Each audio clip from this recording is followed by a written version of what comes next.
For I have a story to tell you, and the one who gave it to me is here tonight. But I'll prepare you for it first, for I've been teaching this for years and years and years. And we can hear it and never apply it. Although I repeat night after night, we are the operant power.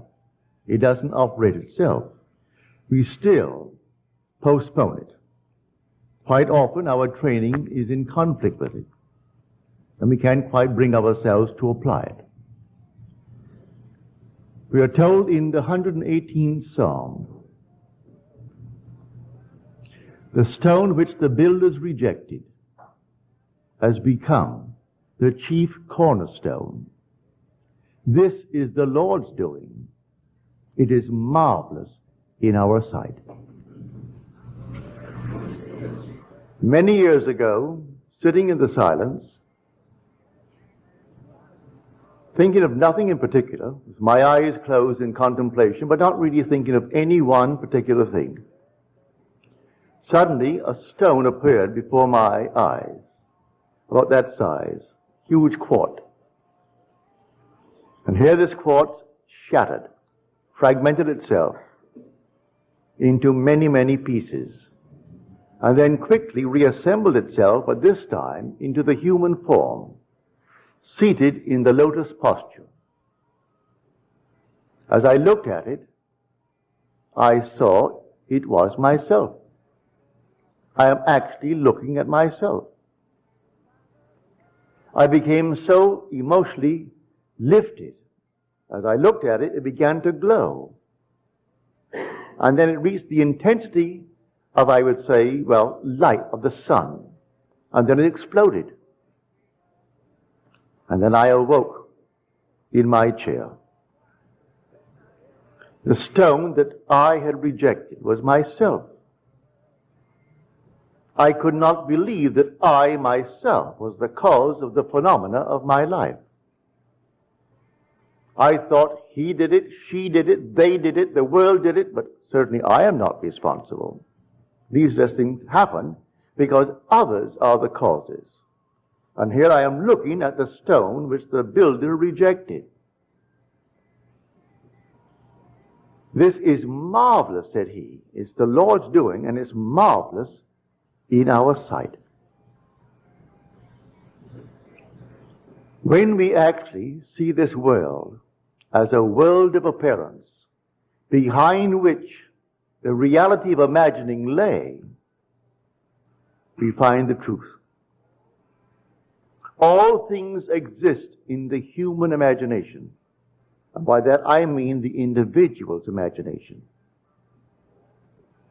In your own bosom, you bear your heaven and your earth.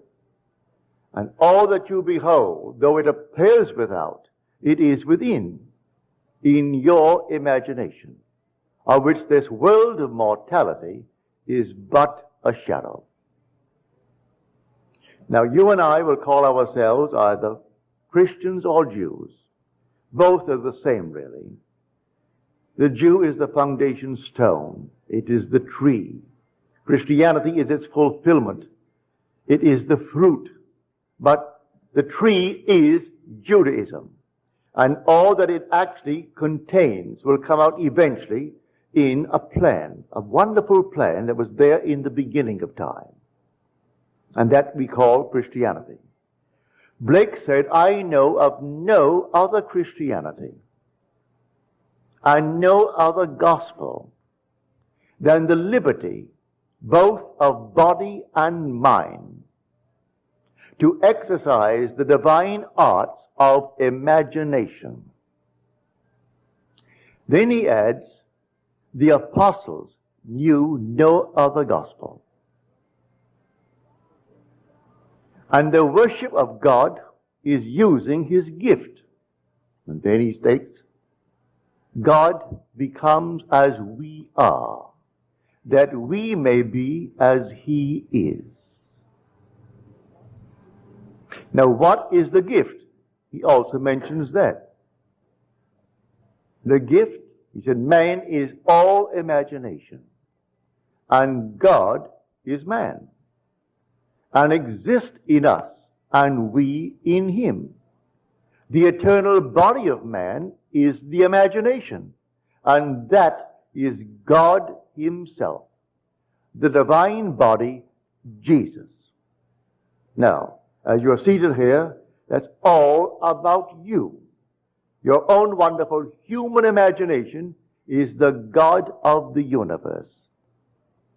That is the one spoken of as the Lord Jesus. That's the one. Is it really true? Well, you're called upon to test it. Test it and see if it's true. Now, I have a letter on me tonight. I really should read it, but I'm not going to. I should read it just as he wrote it, but I'll tell you the contents of the letter. This gentleman hasn't been here in years. The last time I saw him was at the E-Bell. Well, you know, who've been coming since the E-Bell, how long that has been. He said, I must tell you this story. It may not make sense, but I must tell it. For it's the first time that I have ever used my training according to the things that I have heard you say. I am a psychologist, and I have wasted years trying to talk people out of their mental problems when I could easily have imagined them whole and happy. Now, here is the story. He said, a friend of mine, this lady, claimed that she was in many ways abnormal. She and her husband adopted a little baby girl, and something very strange went wrong with the child. The child was 4 years old and still could not speak, and the few words it muttered, it garbled so that it is simply not intelligible. But in the 4 years talking to her, there was progress. Then one day she said to me, I do not feel any longer that I am abnormal. So now I say to myself, I am not abnormal. He tried to explain to her that that's not quite the approach. And then he broke the thought and he told me this story. He said, for instance, in my own case, I find a home that I want. I begin to imagine that I'm living in that home, and then doubt sets in. With the result that that doubt materializes into a person. And that person has more money than I have, and he buys the home, leaving me out in the cold. I know from that experience that every person in my world only reflects a mood in me. Everyone that I meet, whether I know them or a stranger who buys the home that I wanted. When the doubt set in, the doubt materialized into a person. I didn't know him, but he only reflects that mood of doubt in me. So he has more money and he buys the home, and I am out in the cold. So I reconstructed a sentence for this lady. And I said, no longer must you say, I am not abnormal. You must now begin to say, I am perfectly normal. She said, I do not feel that. He said, I do not care whether you feel it or not. You must begin to persuade yourself that you are perfectly normal by repeating within yourself, I am perfectly normal. The day she began it, the child went into a coma. So profound was the sleep that it was difficult to rouse her. She could not be awakened. She asked me to examine the child. I said, no, take her to a medical clinic and have them examine the child. But as she began, from his suggestion, to assume I am perfectly normal, within 24 hours the child awoke. They made the test in the medical center and found her alert and bright. She was only the outpictured statement of that mother who adopted her. The mother began to feel, I am abnormal. So she adopts a little child, a little girl. And the girl for 4 years couldn't talk. And when she began, it was so garbled, it made no sense. She only bore witness to that strange, peculiar claim of the mother who adopted her. And when she changed the pattern of speech within her and said, I am perfectly normal, the child, by the medical clinic, found her not only alert, but perfectly healthy and returning to a normal state in this world. The whole vast world is yourself pushed out. All that you behold, though it appears without, it is within, in your own wonderful human imagination, of which this world of mortality is but a shadow. Why? I found him. I found him of whom the prophets spoke. They spoke of Jesus. And the world is taught to believe he's a man who lived 2,000 years ago and who was crucified 2,000 years ago. And I am telling you, he is crucified on humanity. And the one crucified on humanity is man's own wonderful human imagination. That's Jesus. And there is no other Jesus. That is Jesus. He is buried in man. He is the dreamer in man. And he is dreaming this dream of life. What are we feeding him? Well, I'll tell you what we feed him, because he is capable of anything in this world.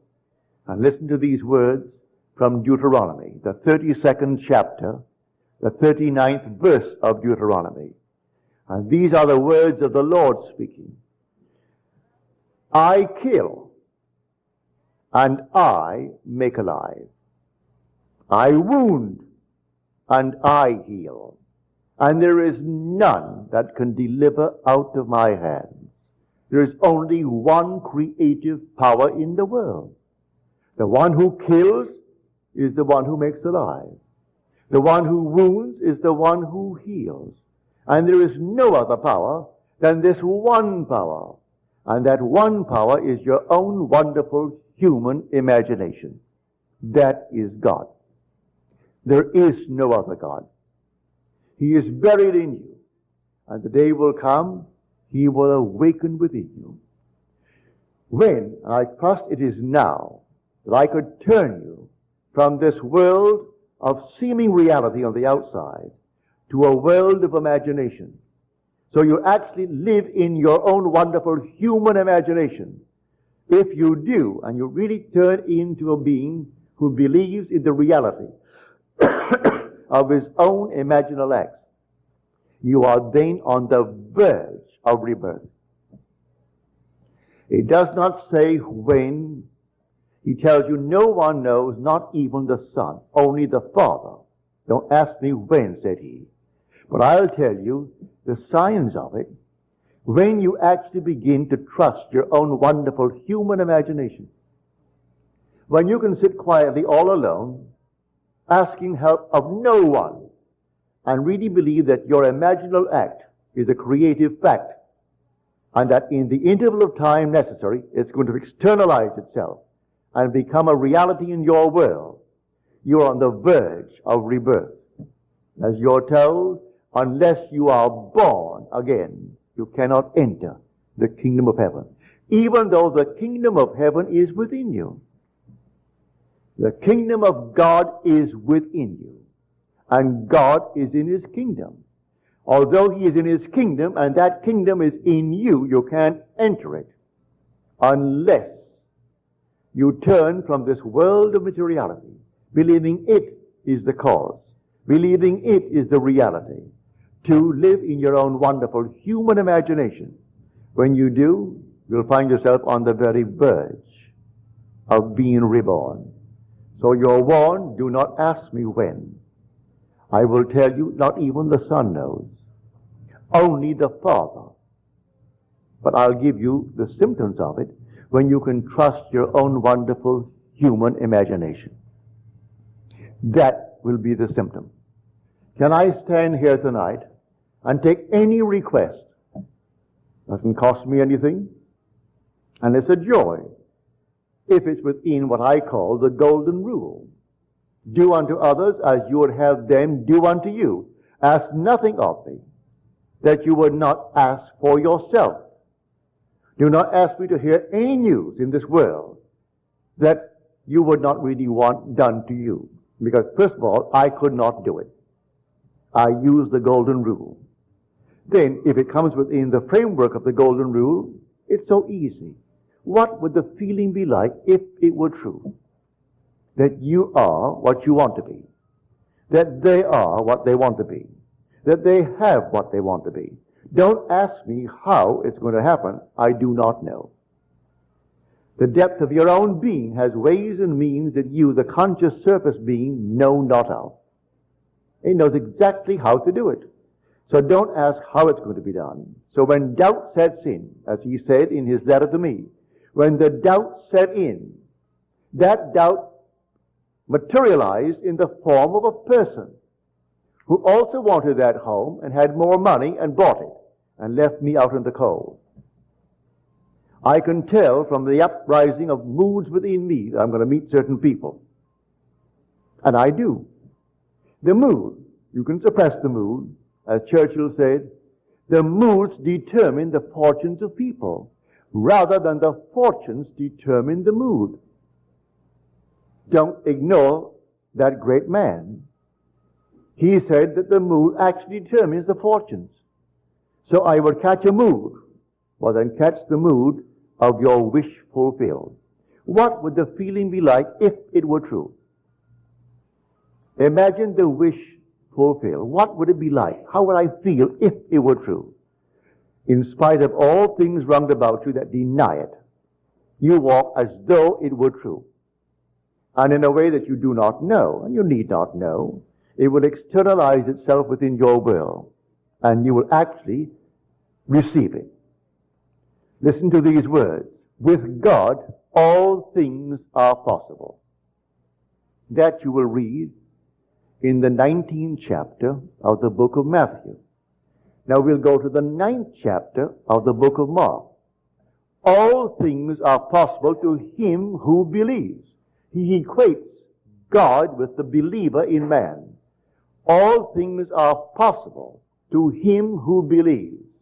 That's Mark. Matthew, with God, all things are possible. So he equates the believer in man with God. Well, the believer in me is my own wonderful human imagination. What other thing in man but is reality, which is imagination that believes? Is the dreamer in man. I go to bed at night and I dream. The dreamer and the waking I are one and the same being. Can I believe or am I going to allow certain doubts? Now, he is a psychologist, trained to talk people out of their mental problems. Put them on the couch, put them on the chair, and talk them out of it and spend years, when he could easily, as he confessed, have imagined them whole and perfect and happy. But he said, I believe that I was, through my training, compelled to spend these awkward years as anyone who works at a job spends his time in an awkward manner. If you're not enjoying what you're doing, then it's simply a job and you're doing something that is to you awkward, if you like it. Like my brother Victor, who has made a fortune. The very smell of the ship, the very smell of the boat, the smell of his store, he loves it. He goes there in the morning and the odor of his store, I can't stand it. He goes into the grocery store and everything about it. He just loves the odor. All the combinations of the odors of the grocery store. He goes into his department store. All the things of the department store. That's the odor. It affects him. He loves it. Goes to a hotel, and the restaurant naturally is all in service. That affects him. And he loves it. He so loves it. He's in the mood of success. So, fall in love with something that really excites you and feel that you are already what you want to be. And I tell you from my own experience and from this man's experience that it will work. Now, here is a man who heard me years ago. He came home one day, and I thought, now here's a man teaching people how to live correctly. And I had 2 books. They're completely out of print. You can't buy them. But I thought, if I could give them to someone doing this kind of work, who is serious, he's a trained psychologist, I'll give them to him. So I gave him these books. I don't think he's read them. First of all, they're named after the mountains of Switzerland, Zermatt and Operant. But it's all imagination. The man who wrote it, I presume he's gone now. He was 94 when I last heard from him. But I gave him these books. They were new and completely out of print. You can't get the books. You might find them in some second-hand, but they were never popular books because they were very voluminous books. But he wrote them in the form of a dialogue like a Plato. He introduced 5 characters, and each one was a scientist, one was a philosopher, one was a mystic, one was something else, and they all discussed. And he had the central one who was the mystic, explaining the phenomena and the cause of the phenomena of life. And so he wrote these volumes. And I gave them to him. I asked him the other night, because he's here for the second time in years. And he mentioned the way he told me about them, I don't really think he really read them with understanding or really read them. Because it's told like a Plato would tell a story, introducing characters. Because the one person is speaking as the scientist, as the mystic, as the philosopher, as the atheist. He had them all present, only 5 characters. But the books are completely on imagination. And it's called the Zermatt Dialogues and the Oberland Dialogues. And I went down to the bookstore in Long Beach called Acres of Books looking for them. And old Mr. Smith, he's gone now. He was then in his 80s. And I was looking all over the philosophical department and the other departments. Oh, he said, you wouldn't find them there. You'll find them under Switzerland, the mountains. He didn't know the content of the book. Go over to the place and look under Switzerland. And there they were. So I found my 2 books. And I parted with him and I gave them to him in the hope that because he is a psychologist, a trained one, that these will show him that causation is all imagination. That imagining creates reality. What am I imagining? So they came to him, the embodiment of imagination. And they said, but you haven't eaten. And they were concerned because he'd been left alone and he had not eaten. And he said, I have food you know not of. And the food is, what are you feeding your imagination morning, noon, and night? You read the morning paper and you react. And you don't know one character there, any of them, and you react even before you get to the end of the page, based upon some biased reporter. But you react. That's what you fed the Lord. For the Lord is your own wonderful human imagination. That's God, and there is no other God. That is the Jesus of Scripture. That's the Jehovah of the Old Testament. And he is housed in you. That's why you are immortal. So you can drop right now. May I tell you, it makes no difference to your immortality. Chop off your head, burn you, and turn it into dust. You are an immortal being. You cannot cease to be, because God became as you are, that you may be as he is. And so you're going through these with these strange, peculiar diets, and we simply produce what we feed upon. You can learn a lesson from the animal world. When we were children, we had ducks, chickens, all kinds of things that you have on a farm. And we were a large family. There were 10 children, 9 boys and 1 girl. And we had a father, mother, and grandmother, all living in our home. And mother would say to us, take, say, 2 or 3 ducks and put them away, because I want them in 2 weeks, I'm going to have a duck dinner. So you take the 3 ducks and you put them away. Well, she meant that you will change their diet. Because when I was a boy, fish was plentiful and cheap. You could bring in all kinds of fish. We had no refrigeration, so if it wasn't sold in the evening, early evening, it rotted. So you simply either use it for strange bait the next day, or you fed the animals, that is, the ducks. So we would take the fish while we kept them alive and fed on ducks, on fish. And they got fat and they were altogether healthy. But you couldn't eat that bird until you took it and isolated it and put it in a cage by itself and stuffed it with meal, corn, sour milk, anything of that nature. And at the end of 10 days, that bird, having been fed only on, say, milk or corn or anything you had of that nature, the whole system changed. And so when you cooked it, it was like a milk-fed bird. If you didn't do it, you couldn't eat it. It's all fish. And I would know, I can see it now in my mind's eye. When mother said, Neville, get a few ducks and put them away, and I'm playing cricket and playing soccer, I forgot it. When I remembered, it was only about 5 days before. So I took the ducks and put them away, but 5 days was not enough to purge it completely of the fish.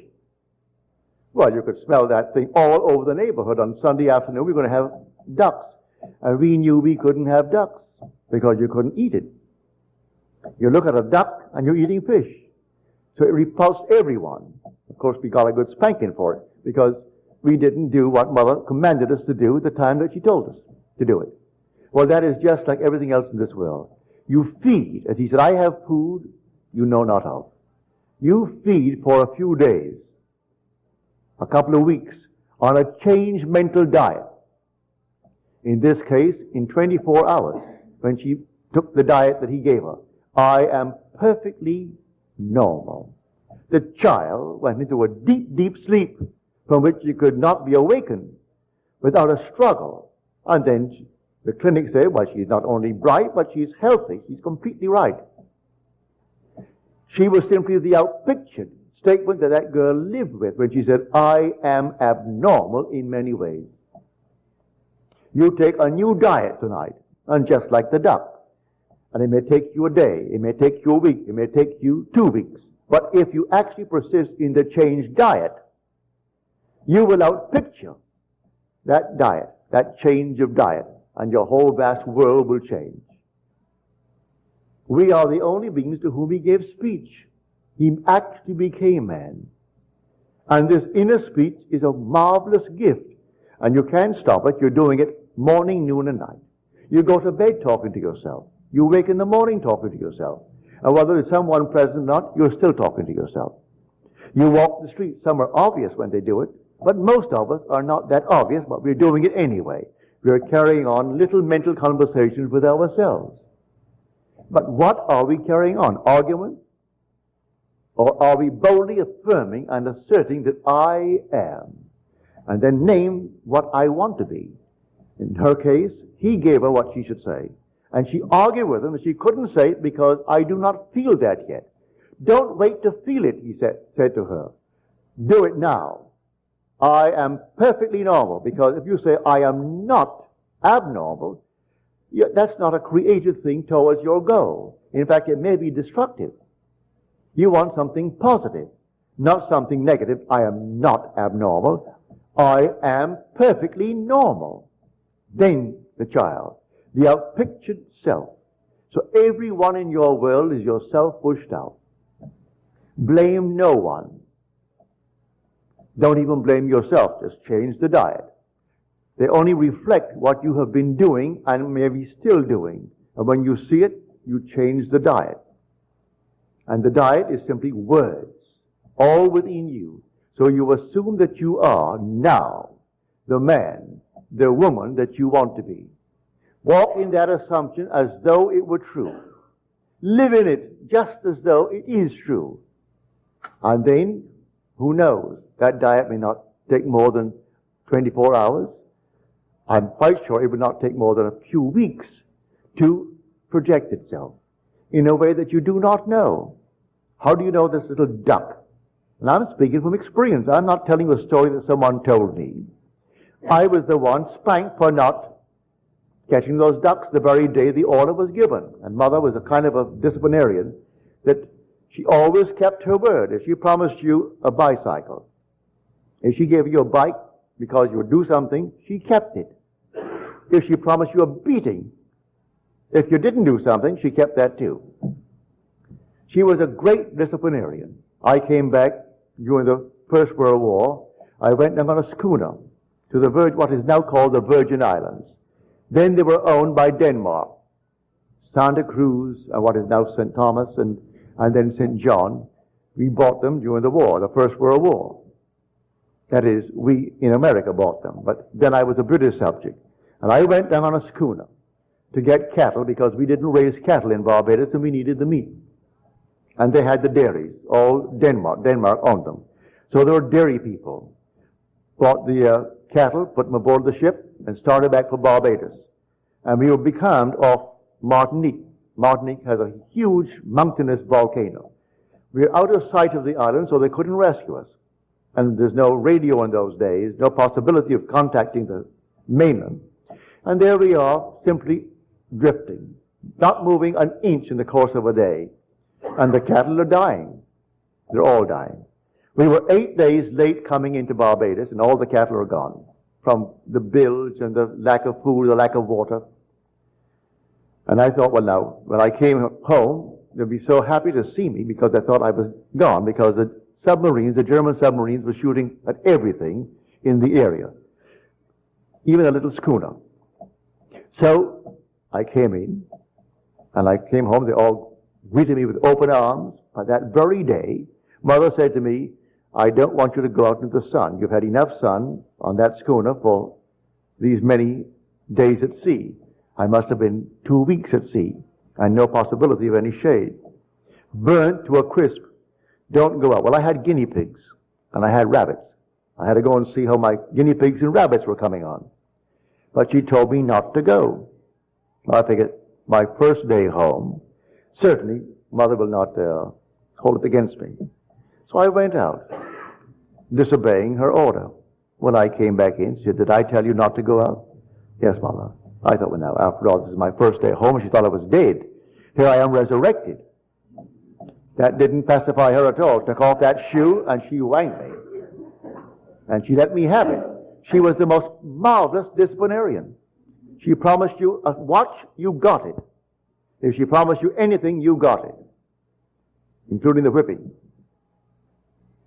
So I'm telling you, a change of diet. And in our case, we are the Lord. And the Lord feasts upon words. He is the Word. And so what are you saying to yourself in the course of 24 hours? I am in want, I am this, I am that. Change it. Completely change it. And say within yourself, I am happily, blissfully married, if that's my objective in life. Reason denies it, your senses deny it. I am blissfully happy, and sleep as though it were true. I can tell you that story from my own personal experience. It works that way.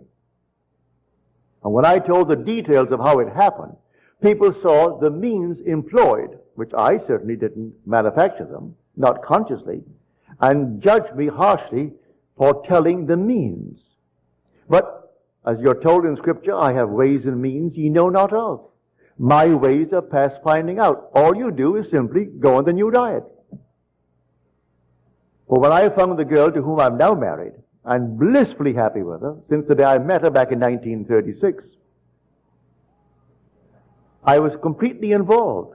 I wasn't divorced, and in those days in New York City, a divorce was out. It only became legal after the very, very, very wealthy Rockefeller got his outside and then brought pressure to bear on the state to pass a decent, modest, normal, modern law, allowing people who cannot live together to separate and then seek a normal divorce. Prior to that, all divorces were simply collusion. All divorces.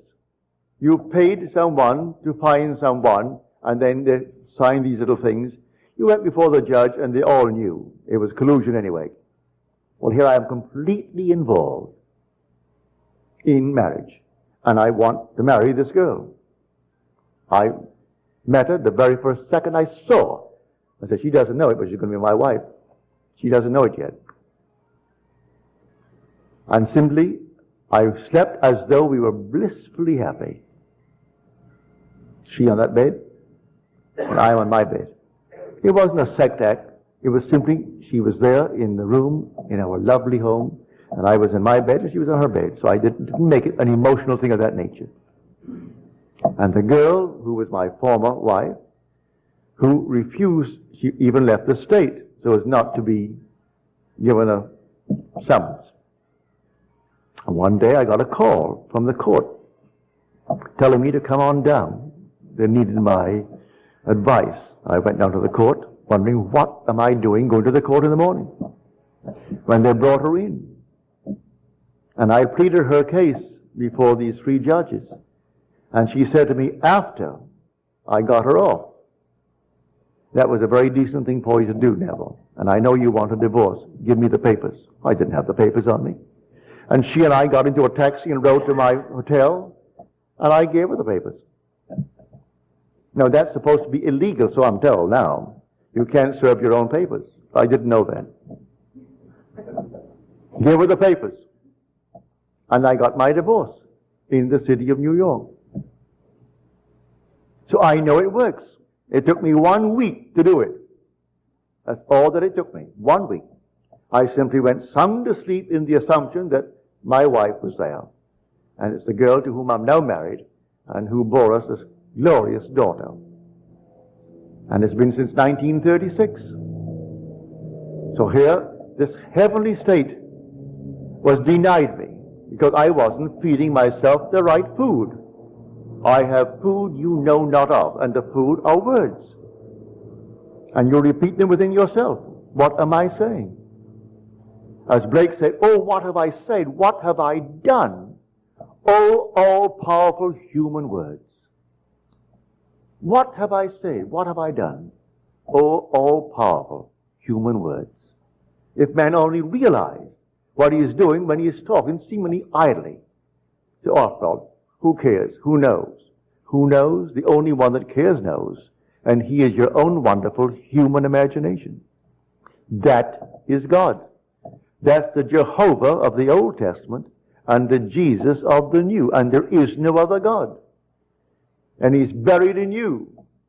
And he's dreaming in you. And surely you want to awake. Well, you will awake the day that you actually move in to the life of imagination, where you trust your imagination and live in it. You're not far from the threshold of rebirth. But I can't tell you the day or the hour. No one knows but the Father. And the Father is your own wonderful human imagination. I saw it so clearly. This is the stone that the builders rejected. But what the builders rejected has become the chief cornerstone. It was the Lord's doing, and it is marvelous in our sight. So I rejected the fact that I was the cause of the phenomenon of my life. I couldn't believe it. I thought everyone outside of myself caused it.